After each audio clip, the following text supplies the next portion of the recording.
નમસ્કાર વિદ્યાર્થી મિત્રો, ધોરણ 6 ની અંદર વિષય ગુજરાતી એટલે કે પલાસની જે એકમ કસોટી તારીખ 10/8/2024 રોજ લેવામાં આવનાર છે તેનું પાઠ 1 થી 3નું જે પ્રશ્નપત્ર છે તેનું સંપૂર્ણ સોલ્યુશન તમને આ વિડીયોની અંદર આપવામાં આવશે, તો આ વિડીયોને અંત સુધી જોવાનું ભૂલતા નહીં।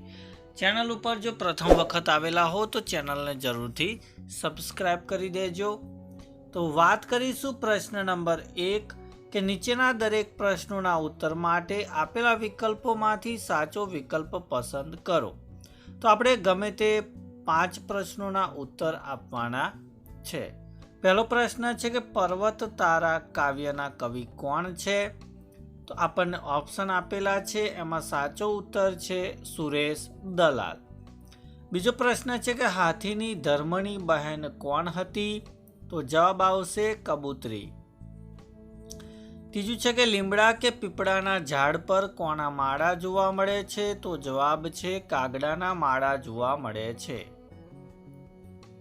ચોથો પ્રશ્ન છે કે ચોમાસામાં ધરતી માતા આખા અંગે શું ધારણ કરે છે? તો જવાબ આવશે લીલી સાડી। પાંચમું છે કે બાળકોને વાર્તા કહેનાર ગુરુજીનું નામ શું છે? તો જવાબ રહેશે કરુણાશંકર। છઠ્ઠું છે કે નાતનો મુખી કાગડીને ક્યાં લઈ ગયો? તો જવાબ આવશે રાજા ગરુડના દરબારમાં। સાતમો પ્રશ્ન, કવિની હોડીને કોણ હંકારશે? તો જવાબ આવશે ઈશ્વર। ત્યારબાદ પ્રશ્ન નંબર 2 કે કૌંસમાં આપેલા શબ્દમાંથી યોગ્ય શબ્દ પસંદ કરી ખાલી જગ્યા પૂરવાની છે।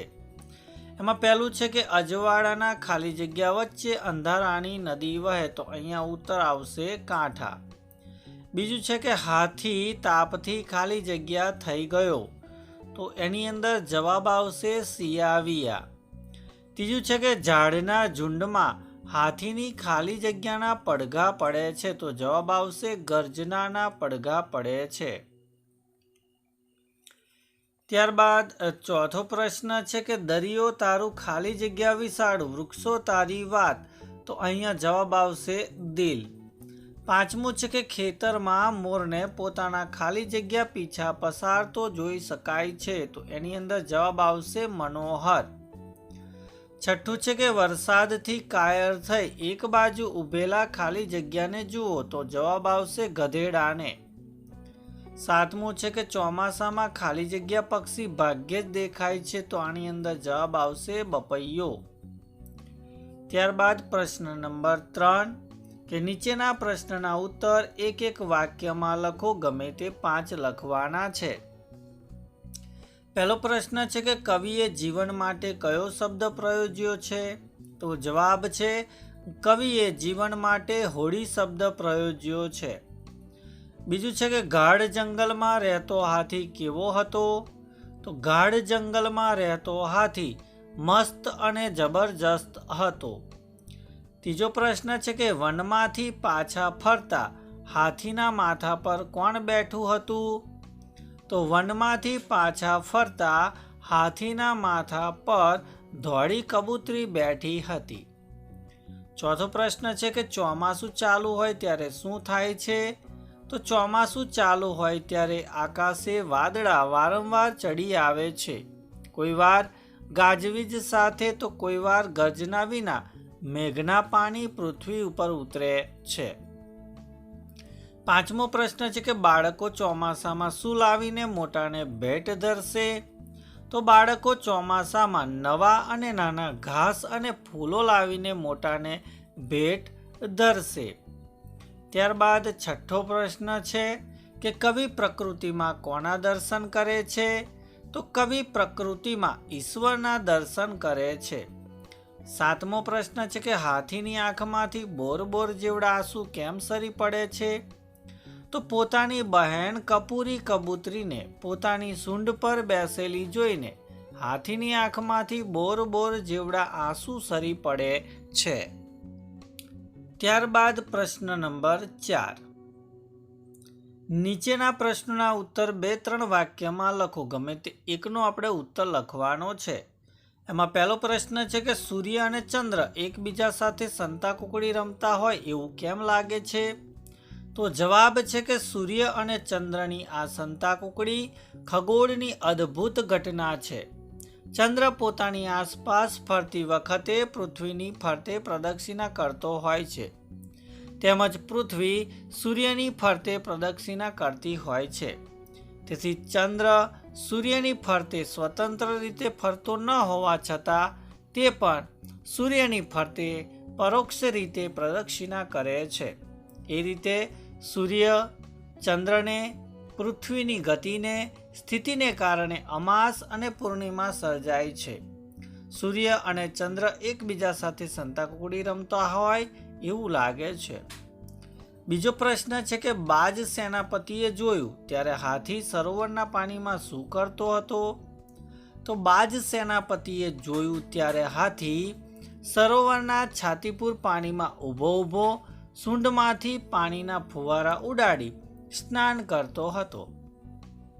ઘડીકમાં કમળવનમાં ઘમાસાન મચાવતો હતો, તો ઘડીકમાં સૂંઢ ઊંચી કરી ઘેરા નાદે આનંદનો ચિત્કાર કરતો હતો.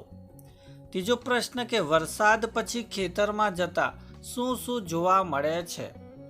તો વરસાદ પછી ખેતરમાં જતા વાવણી કરતો ખેડૂત, ખેતરમાં ઉગી ગયેલી જુવારની હારો, ગીત ગાતા ગાડાવાળા, ઝાડની ઓથે ઊભા રહીને બે પાવણ એકસાથે લહેરથી વગાડતા તે સીમ ગુંજવતા લહેરી જુવાનિયાઓ જોવા મળે છે. પ્રશ્ન નંબર 5 કે નીચે આપેલી પંક્તિ સમજાવો કે તું તરણાનો તારણહારો, ઝરણાનો તું નાદ, ફૂલ ફૂલની રંગ સુગંધે તારી છે સોગાદ.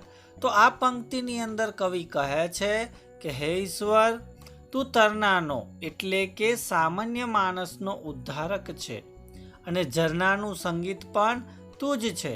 આ બધા ફૂલોના રંગો અને એ ફૂલોની સુગંધ પણ તારી જ ભેટ છે. ત્યારબાદ પ્રશ્ન નંબર 5 કે નીચેના શબ્દના બે સમાનાર્થી શબ્દ લખો. તો આંખ એનો સમાનાર્થી શબ્દ નેત્ર અને નયન, નાદનો સમાનાર્થી શબ્દ અવાજ અને ધ્વનિ, વરસાદનો સમાનાર્થી શબ્દ પર્જન્ય અને મેહ, જરા એનો સમાનાર્થી શબ્દ લગીર અને સહેજ, આવેગનો સમાનાર્થી શબ્દ જુસ્સો અને જોમ, પંખીનો સમાનાર્થી શબ્દ વિહંગ અને ખગ થશે. ત્યારબાદ પ્રશ્ન 5 કે નીચેના શબ્દોના વિરુદ્ધાર્થી શબ્દ લખો. તો હસવું એનું વિરોધી આવશે રડવું, વિવેકનું વિરોધી અવિવેક, આનંદનું વિરોધી શોક, સ્વજન એનું વિરોધી પરજન, આગળનું વિરોધી પાછળ અને એકનું વિરોધી અનેક થશે. ત્યારબાદ પ્રશ્ન નંબર 5 કે નીચેના વાક્યમાં રેખાંકિત નામનો પ્રકાર આપેલા વિકલ્પોમાંથી શોધીને લખો. એમાં પહેલું છે કે રાજાને પ્રજા સુખમાં છે. તો અહીંયા પ્રજા એ સમૂહવાચક આવશે. બીજું છે કે મને ભૂખ લાગી છે. તો એમાં ભૂખ એ ભાવવાચક આવશે. ત્યારબાદ જળ છે તો જીવન છે, તો જળ એ દ્રવ્યવાચક છે. ચોથું છે કે મને થોડી ખાંડ આપશો. તો એમાં ખાંડ એ દ્રવ્યવાચક છે. પાંચમું છે કે અમે મથુરા જવાના છીએ. તો મથુરા એ વ્યક્તિવાચક છે. અને દયા ધર્મનું મૂળ છે. તો એમાં દયા એ ભાવવાચક ગણાશે. તો મિત્રો આ હતું ધોરણ 6 વિષય ગુજરાતી એટલે કે પલાસનું પ્રશ્ન બેંક આધારિત પેપરનું સંપૂર્ણ સોલ્યુશન. તો આ વિડીયોને તમારા અન્ય મિત્રો સુધી જરૂરથી શેર કરજો અને ચેનલ ઉપર જો પ્રથમ વખત હોય તો ચેનલને સબસ્ક્રાઈબ કરી દેજો. Thank you. આભાર.